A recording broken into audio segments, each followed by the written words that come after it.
देखिए आज का जो क्लास है आप लोग का एक्सरसाइज 2.1 एनसीईआरटी का है बहुपद। निम्नलिखित व्यंजकों में कौन कौन एक चर में बहुपद है और कौन कौन नहीं है, कारण के साथ अपने उत्तर दीजिए। आप लोग को हम बता चुके थे कंडीशन के एक चर में बहुपद रहने का कंडीशन क्या है।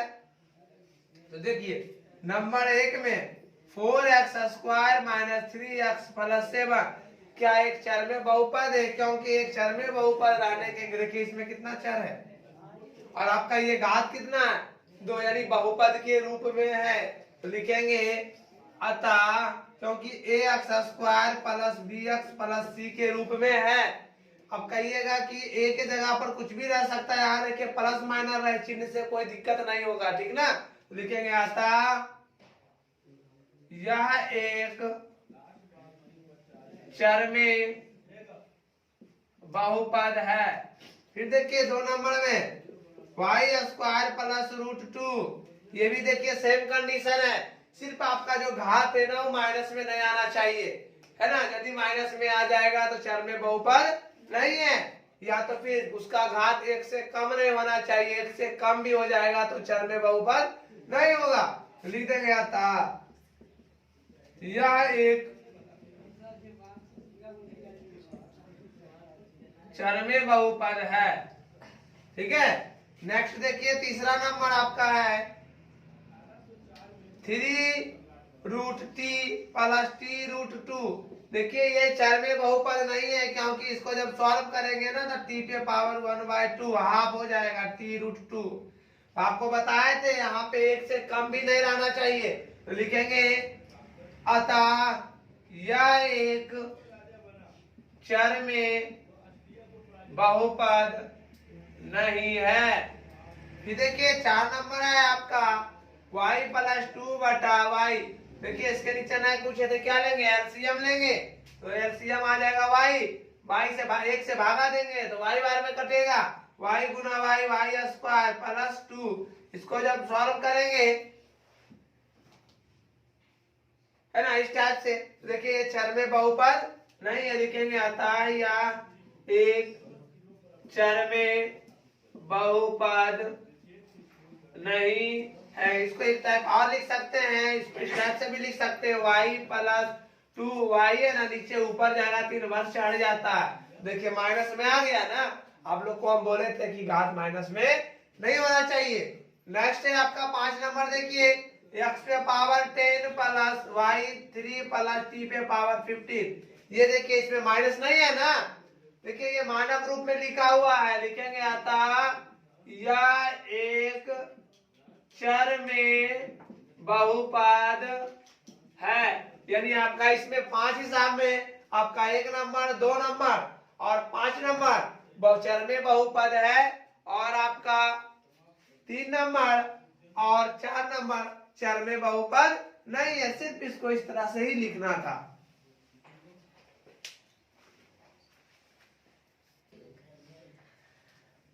देखिए 2 नंबर में कह रहा है निम्नलिखित में से प्रत्येक में x² का गुणांक लिखिए। x² का गुणांक कहने का मतलब जो x² में जो गुणा किया हुआ अंक है ना उसी को गुणांक कहते हैं। तो किसका गुणांक, x² का गुणांक। तो नंबर 1 में देखिएगा 2 + x² + x, इसका गुणांक जब लिखने का होगा तो x² यहाँ है ना, इसमें गुणांक में क्या है, कोई अंक नहीं है ना, नहीं कुछ है तो 1 छिपा हुआ रहता है। तो यहाँ पर लिख देंगे x² का गुणांक बराबर 1। इसी टाइप से दूसरा में है 2 - x² + x³।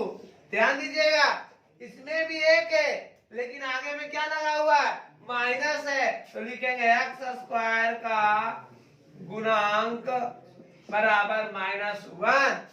फिर देखिए तीसरा नंबर है π/2 x² + x।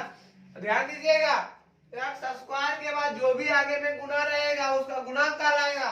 तो लिखेंगे x² का गुणांक बराबर π/2। चौथा है √2x - 1। है ना। तो लिखेंगे एक्स स्क्वायर का गुणांक बराबर, इसमें एक्स स्क्वायर है, एक्स स्क्वायर नहीं है तो इसका गुणांक क्या होगा, 0 हो जाएगा, यानी शून्य। जब कुछ है ही नहीं तो क्या होगा, शून्य। यही तो सिंपल था, बिल्कुल सिंपल हिसाब था आपका, सिर्फ मांग रहा था एक्स स्क्वायर का गुणांक निकालिए। तो देखिए एक्स स्क्वायर में जो गुना रहेगा उसको हम लोग लिख देंगे, ठीक है। देखिए क्वेश्चन नंबर 3 में कह रहा है 35 घात के द्विपद का और 100 घात के एक पदी का एक उदाहरण दीजिए। तो द्विपदी किसको कहते हैं, एक पदी किसको कहते हैं, हम आप लोग को पढ़ा चुके हैं, एक बार रिवीजन करा देते हैं। द्विपदी जिसमें 2 पद रहता है उसको द्विपदी कहते हैं, और एक पदी जिसमें 1 पद रहता है। तो कंडीशन है 35 घात के द्विपदी, तो 35 घात के द्विपद क्या हो जाएगा, x पे पावर 35 अब प्लस x, देखो 1 पद और 2 पद।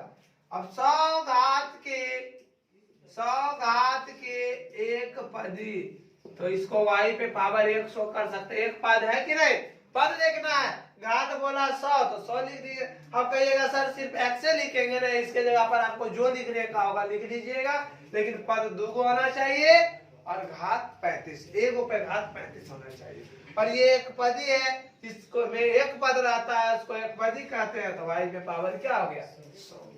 बस बिल्कुल आसान क्वेश्चन है, इसमें आप लोग सिर्फ ध्यान देते रहिएगा, थोड़ा सा भी कठिनाई नहीं होगा बनाने में।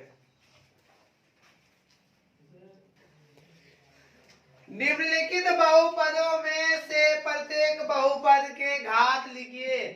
घात का मतलब पावर होता है। अब देखिए कहिएगा कि सर एक नंबर में 5x³ + 4x² + 7 है, तो घात तो ये भी है, घात ये भी है, इसमें भी नहीं कुछ है तो 1 है, तो कौन सा लिखेंगे, सभी का लिखेंगे नहीं, जिसका घात सबसे अधिक रहेगा उसको हम लोग लिख देंगे। इसमें लिखेंगे घात बराबर, सबसे बड़ा घात कितना है 3, तो 3 लिखेंगे। इसमें घात कितना है 2, इसमें घात कितना है नहीं कुछ है तो t पे पावर 1 होता है, इसमें घात 1, इसका घात क्या है कुछ भी नहीं है, तो क्या हो जाएगा, घात हो जाएगा 0, इसमें कोई दिक्कत नहीं है।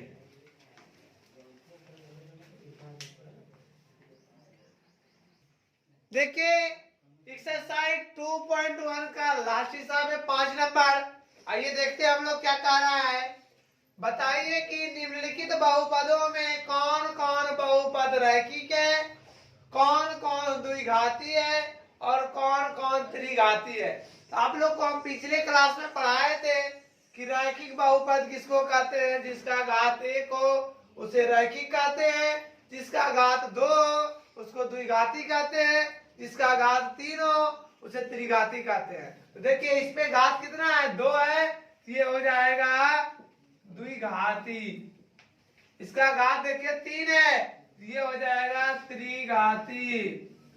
इसका घात देखिए 2 है, ये हो जाएगा आपका द्विघाती।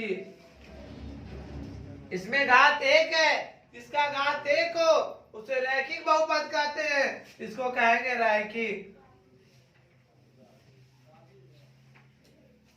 इसका इसमें भी घात 1 है तो हो जाएगा रैखिक।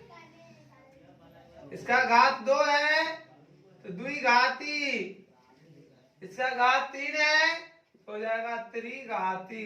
सिर्फ आप लोग को क्या लिख रहा था, घात मांग रहा था कि कौन रैखिक है, कौन द्विघात है और कौन त्रिघात बहुपद है।